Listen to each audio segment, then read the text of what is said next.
It's time to talk tight ends, fantasy football tight ends for 2023. Matt Williamson's got them ranked out. Who are the sleepers? Where are the tiers amongst this group? And guess what? We got a little football now every week until the end of the season.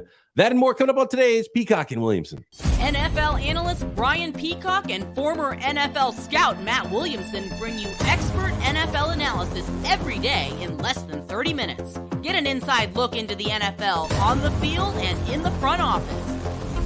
With elite breakdowns, next-level analysis, and in-depth information only for the real NFL fans. This is Peacock and Williamson, and it starts now.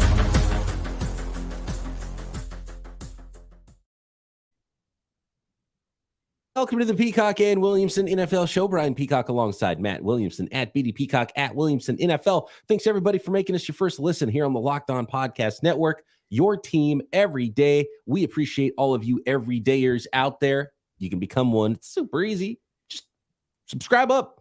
YouTube, everywhere you get your podcasts. Today's episode of Peacock and Williamson is brought to you by eBay Motors. A championship team is about each player being a perfect fit. Same with your vehicle. So for parts that fit, head to eBay Motors and look for the green check. Stay in the game with eBay Guaranteed Fit. ebaymotors.com. Let's ride. eBay Guaranteed Fit. Only available to U.S. customers. Eligible items only. Exclusions apply. Okay, there is some news, Matt. We're going to push the news to the final segment at the end of the show, just in case someone stumbles upon this podcast in a couple of weeks and wants those, wants to know about your favorite hot young tight ends, as you like to call them. So DTR looking good for the Browns in the Hall of Fame game, and we've got football, and I'm super excited about it. And the Hall of Fame game isn't usually fun, but it means we have football every weekend, Matt, through January. So I'm pumped for that. And a couple of signings, Yannick Ngakoue and Cam Jordan Cam Jordan. Yeah. Cam Jordan got re-upped. Yeah. Yep. So more on that later, but let's talk tight ends. It's Travis Kelce and the Pips, right? So is Travis Kelce in his own tier? How early do you draft everybody's tight end one? Of course he's in his own tier, yes. And he is, of course, tight end one. Now, what I'm working through from a fantasy perspective is in best ball, and frankly, on the other show I do, the Steelers show, we do 3 hours a day. So we've been doing a fantasy segment every time doing a draft. And every time we take Kelce in the middle of the first round of a 12-team draft, 6, 7, 8 overall, right in that neighborhood is what you have to pay for him. I really don't like the rest of the team. So I think we all know that he presents a fantasy points advantage that no one else does at their respective position. But boy, it shorts you other places in a big way when you go that way. Yeah, puts you a little behind in your draft. Did a best ball draft, in fact, last night. More on that with Underdog Fantasy in a little bit here. And yeah, you start to get really light, especially if you could start, 3 wide receivers plus a flex, and you start with a tight end, and you're just chasing positions the rest of the draft. And look, it's probably easier to find that stray running back or wide receiver would be the other argument, that it's easier to find that sleeper at those positions than find a big time tight end that's going to be like, I drafted this guy in round 9 and he turned out to be a tight end 1 for me this year. Yeah, I do agree. I mean, there's not a ton of options. I love joking about the hot young tight end. There aren't as many of them as usual for me, that could burst out in their second year or whatever, but there's a couple. It is a safe feeling having Kelce because, boy, his floor is so high every week. And frankly, over the last 2 years, I think he's been the most valuable fantasy player, period, when you factor in the position he plays. Yeah, and so when it comes to Kelce, for me, if you're toward the end of first round, he's still there, and you're kind of like, on the other guys, you draft him. You draft Kelce. Yeah, if it's earlier than that, you really like someone at running back or wide receiver, I think you go there instead. Yeah, it's a weird build when you go that direction, and I haven't loved the final results. So who is tight end 2, and what's the gap here? What are we talking about tiering these guys out at the top? Yeah, and I could use some help on a couple of these dudes at the top, especially your boy George Kittle, but I think Mark Andrews has to be the number 2. His recent body of work is extremely strong, but they brought in 2 prominent wide receivers. They claim they're going to throw to them and backs more, as well as outside the numbers. And Bateman isn't healthy yet, but should be. Is Andrews' target share destined to drop? I mean, I kind of think it is. This is tough for me. It is tough. It's really tough. And I love how Lamar Jackson treats Mark Andrews, and it's not that far off idea-wise. You know, it's not quite the connection, not quite the gaudy numbers, but the way Patrick Mahomes treats Travis Kelce, it's how Lamar Jackson treats Mark Andrews. And he's going to get a ton of targets. TJ Hawkinson, you have number 3. George Kittle, you have number 4. I think Kittle belongs in the second tier with those guys. And I'm not doing this as a 49ers homer here. The reason I will say that about George Kittle, and it's been solidified in training camp so far, and we'll make sure there's no injuries to Brock Purdy, you know, any setbacks to his elbow, but he's been on or ahead of schedule with his return. And he's going to play preseason games. He's going to be ready and knock that rust off before the regular season. 7 of George Kittle's 11 regular season touchdowns last year came with Purdy under center. And that means in the last, 5-6 games. So, I mean, like, that was a really, really hot connection and strong trend with George Kittle. Man. I like that. And we've seen, Kittle's talent is there. It's just, where's the target share in the 49ers offense? And if they're going to have that kind of a connection, then give me George Kittle all day. And if you could get the second best tight end in fantasy this year, and we've seen him put up those stats before, and he has that talent, I'll take him if he's, a couple rounds later than what he would have been coming off that big season he had a couple of years ago. Yeah, I 100% agree, and I have some things to back that up too. And all these underdog drafts I've done, I have not taken Andrews yet because he goes like early 3rd round, right around the turn. Maybe he get him in the middle of the 3rd.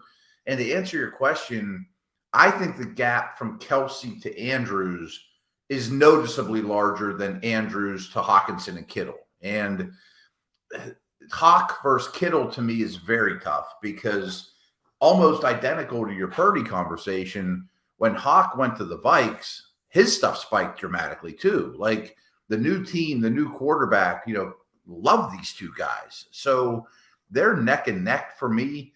I did see this, and I found it really interesting too, that at Fantasy Points, they set me up with their data situation, and they have a metric called fantasy points per route run. How often you score how many points you run you score every time you run a route. And Travis Kelce's 1, but Kittle's right behind him. And then there's a little gap to Andrews, Goddard, Hawkinson. And I don't think Kittle runs as many routes as Kelce because he's such a good blocker, but he's super efficient. And that was spiked even more with Purdy. Yep. And those targets weren't taken away. It was actually Debo's usage that got hurt. Yeah. By Christian McCaffrey's arrival more than George Kittle, which is interesting.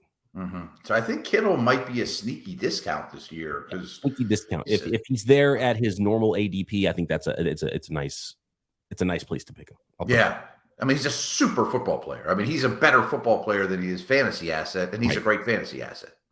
What do you do with Kyle Pitts? It's post-hype on Kyle Pitts now, but he's still your 5th tight end. You still, he's not a super sleeper in your fantasy league. You're not going to get him super late, but what his talent is and what his projection was going into last year, it's a huge discount on that coming off injury. I know. And when we did this show 1 year ago, I almost don't want to bring it up because it doesn't sound good at all or might make people shut the podcast off right now. I had Kyle Pitts number 1. I had him over Kelce. And to defend myself, 365 days ago, Tyreek Hill had been traded. Kelce's up in age, as he still was. I just thought, wow, he's going to have to deal with even more attention. And part of it is because I was and still am utterly smitten with Kyle Pitts. I think this guy is by far the most talented player on this list, a rare specimen. His average depth of target was like 15 yards downfield, which is utterly unheard of for a tight end. And I think people to be honest, shouldn't happen.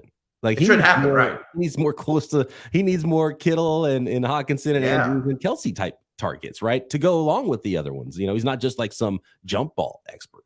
And he actually didn't score enough touchdowns that should change. But we saw that with Julio Jones for years. Like, oh, he's going to have more touchdowns. He never did.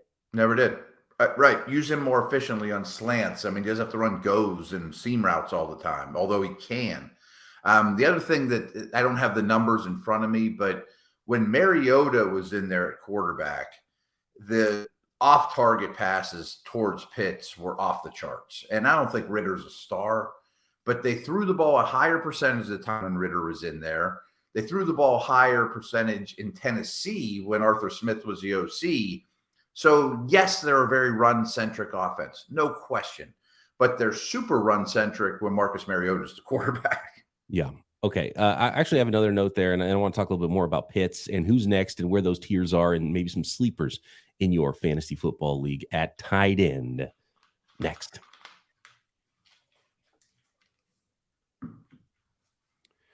Today's episode of Peacock and Williamson is brought to you by Underdog Fantasy. August is here. You know what that means. The official start of fantasy football drafting month. I did a best ball draft last night on Underdog. You can knock them out quick. You can go 30 seconds per pick, or you can do the slow drafts, right? And take a week to do a draft. Get championship ready for your home league by trying out best ball drafts as well on Underdog Fantasy. And all you do is one live snake draft. There's no waivers. There's no trades. Underdog sets your best lineup every week. So whatever your maximum lineup would have been with everybody that's on your roster, those are the points you get every single week. Try it out with Underdog's Best Ball Mania tournament as well. The largest fantasy football contest of all time is back, even bigger now. $15 million of total prizes up for grabs, including an absurd $3 million going to the winner. And don't wait, because last year the winner drafted their team in July. You might even get some budget deals, some bargains before guys blow up in the preseason in your drafts if you draft a little bit earlier. Visit underdogfantasy.com or find them on the App Store and sign up with promo code LOCKEDON to get your first deposit doubled up to $100. That's Underdog Fantasy, promo code LOCKEDON.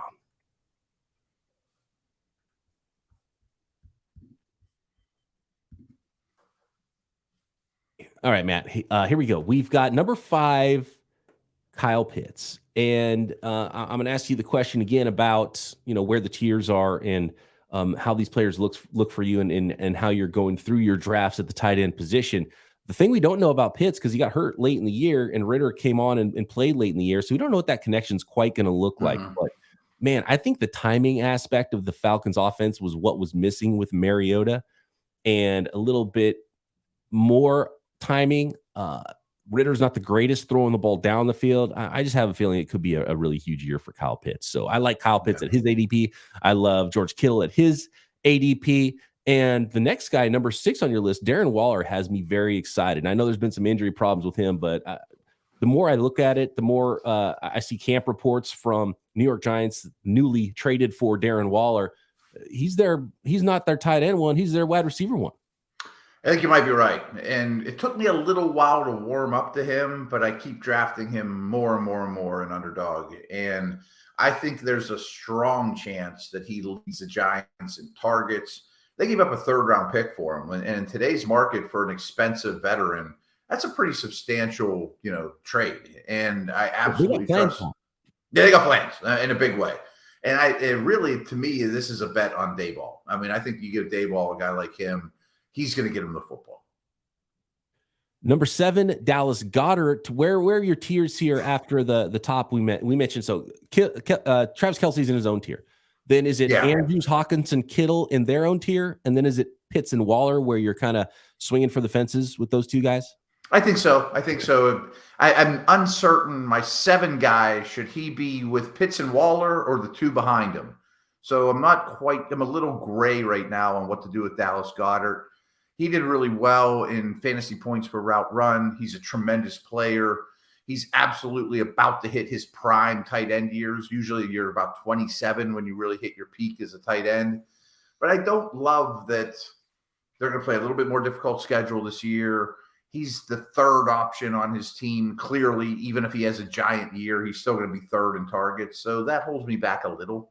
Yeah, just as far as the offense in total. So you've got the running game. You got the quarterback running the ball. Aside from the running back, you've got 2 wide receivers ahead of him on the pecking order of getting targets, depending on the game plan. Maybe he gets more targets than one of the wide receivers in a given week. So a little bit safe, but I just don't think the upside is there for me. And in this area, I would probably wait and and try not to play for the middle. So the Dallas Goedert at 7, the Pat Freiermuth at 8 are definitely the players that I probably won't have on many of my fantasy teams.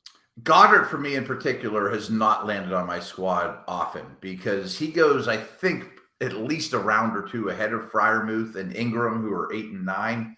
I often, and that's just a little pricey for me. I like the receivers in that neighborhood. I'm often getting my second running back in that neighborhood. And it's almost like if you don't grab Waller, then you might as well wait. And Goddard's kind of like hanging on the fence there on that philosophy and kind of stands out as, well, I'm kind of waiting, I'm kind of not, but then I'm turning down a good back or receiver, which I don't want to do. Yep. So I'm much more likely to have the next two guys on my list who I think are probably in that tier, but they're not really treated that way, especially the guy number 10. So number 9, you have Evan Ingram. Love him. I would wait on Ingram if it's a round later, even if it's 5 picks later than Dallas Goedert and Pat Freiermuth. And then Chig Okonkwo. I mean, he's for me the last tight end one that I'm trying to get. And and if you get him as your tight end too, I think you're really humming with your tight end group. Well, you can right now, for now at least, and especially since the Hopkins signing, you can get Chig at a spot that's really enticing. I mean, even Hopkins being there, he could be second in targets. I mean, he's very efficient. He's explosive. He didn't have a ton of snaps last year, but he made them count in a big, big way. I mean, I'm a big fan of Chig, and I think this time next year we'll laugh at him being, available super late in drafts because he shouldn't be. And in that best ball draft on Underdog I did last night that I referenced earlier, I ended up with Chig really late as my second tight end, and Pitts was my first tight end. And in best ball, especially, it's like, okay, I could see either one of those guys going big in certain weeks. And I do love Chig coming into year 2. He was awesome as a rookie. Real quick, I wonder if black and gold glasses are distorting me a little because I've watched Freiermuth at every practice. He looks better than ever. Would you take Ingram over Freiermuth or vice versa? I would probably take Ingram.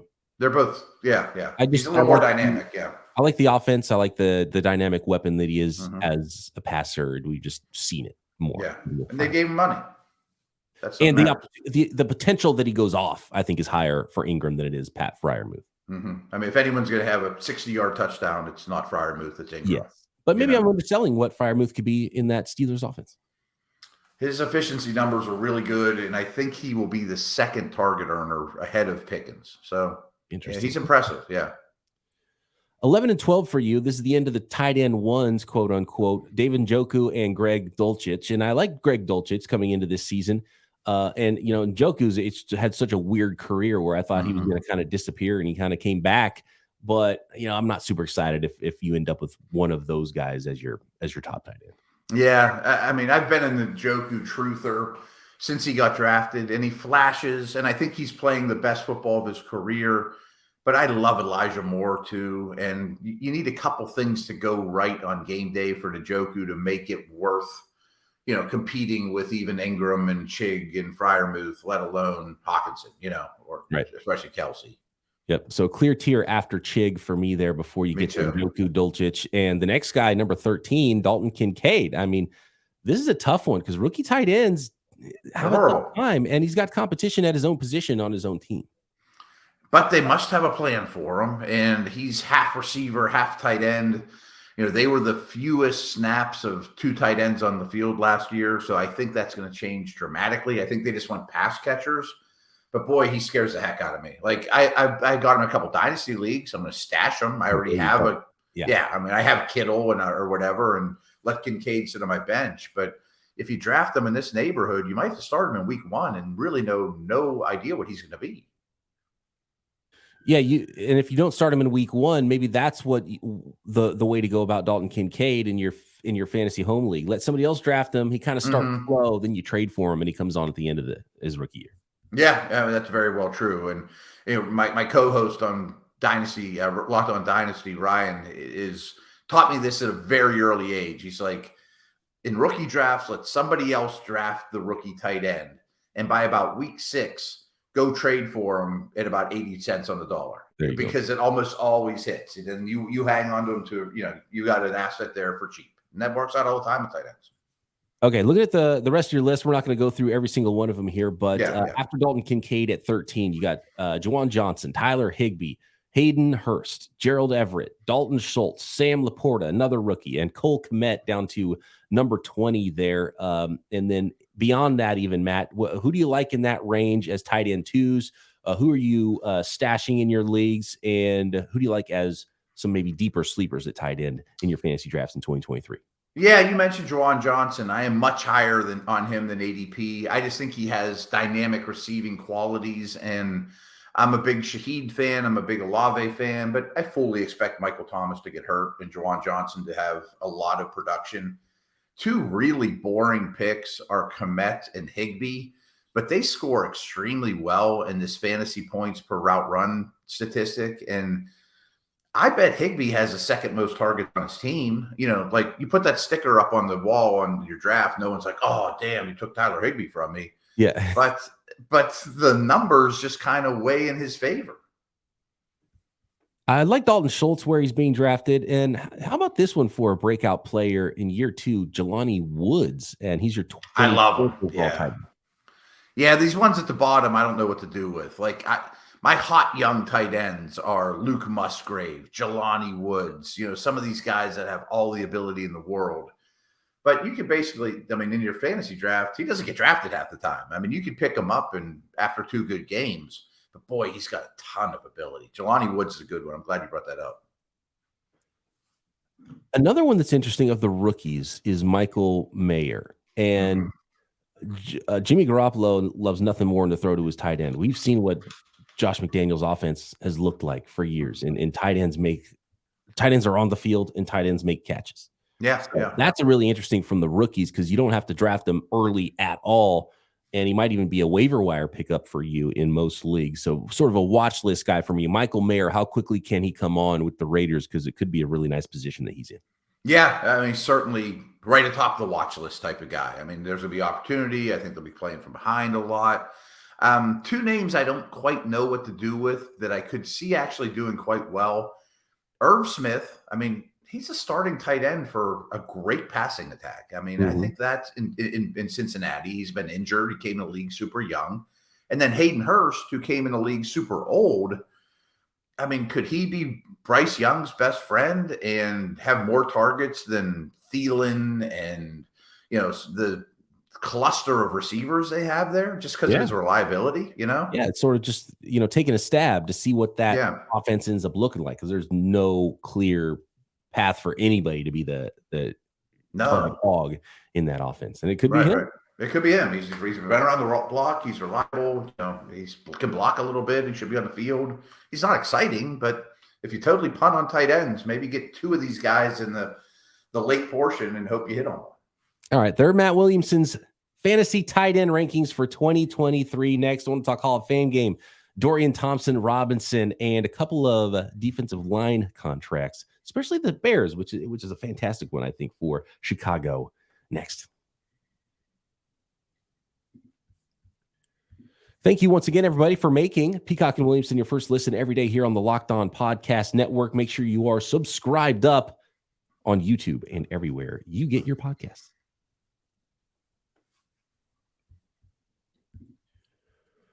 Dorian Thompson-Robinson, 5th-round rookie quarterback for the Cleveland Browns, stole the show from Zach Wilson, among others, in the Hall of Fame game. And it was a somewhat of an entertaining game that in a usually unwatchable game. And maybe I would have that sickness and just loved seeing that there was football on and watching the second half of the very first preseason game, which means that you either have a job to do it or you have a problem. And so I might have both as it comes to that. But DTR is one of the players that I outlined yesterday that I think was really someone I was excited to see.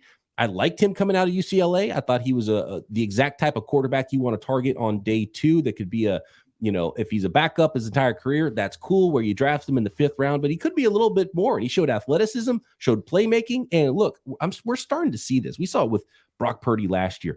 Playing a lot of college football makes your transition infinitely easier into the NFL. We saw that with DTR last night.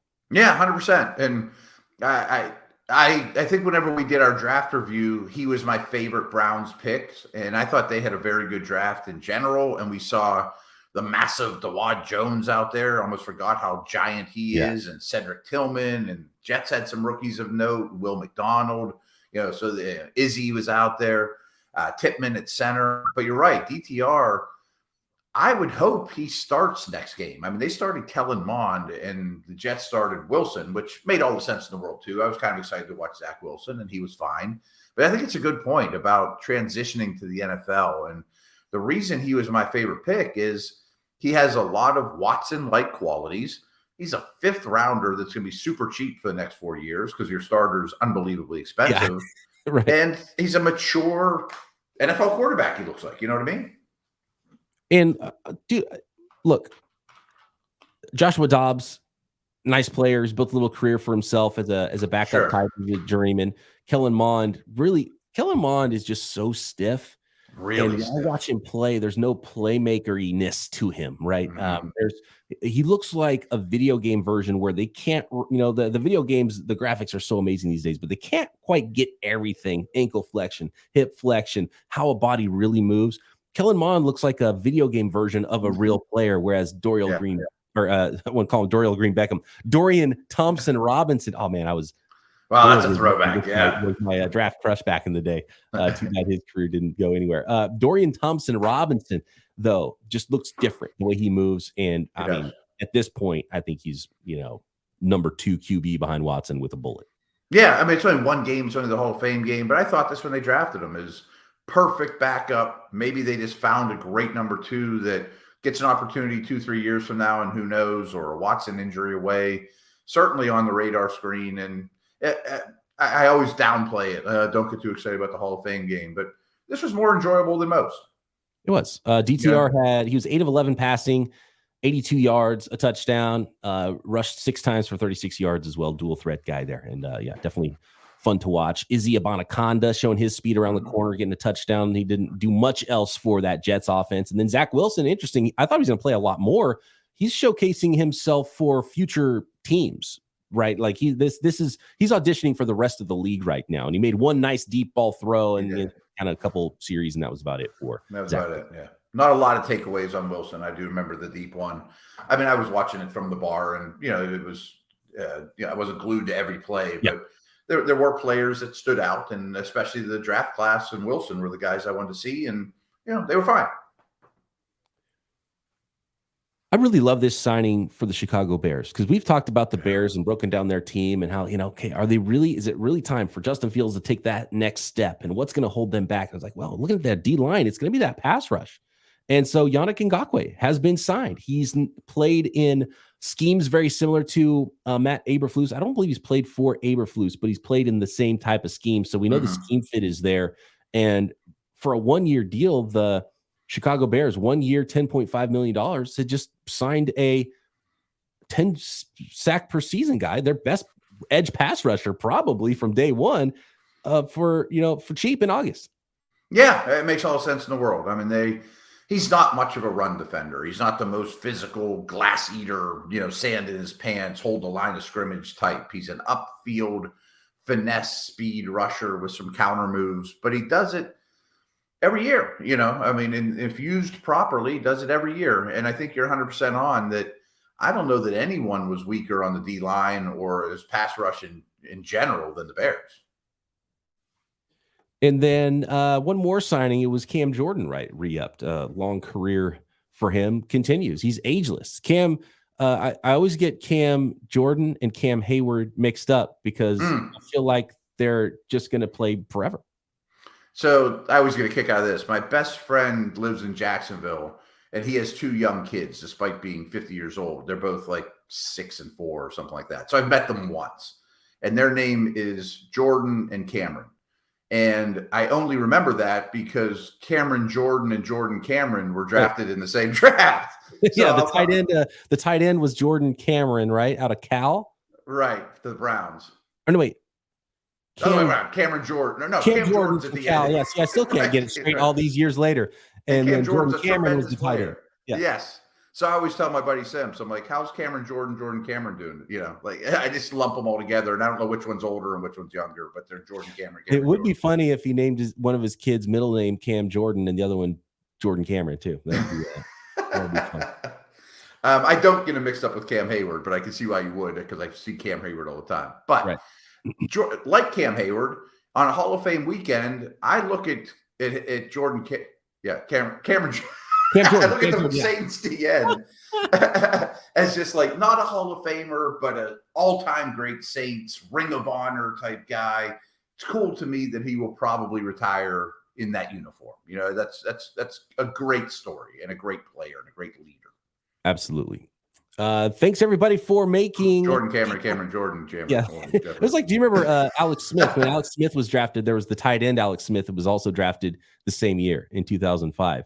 And it's like they both can't be good. One has to have a long career, and the other one has to wash out, because you can't have two guys with the same name from the same draft class be good.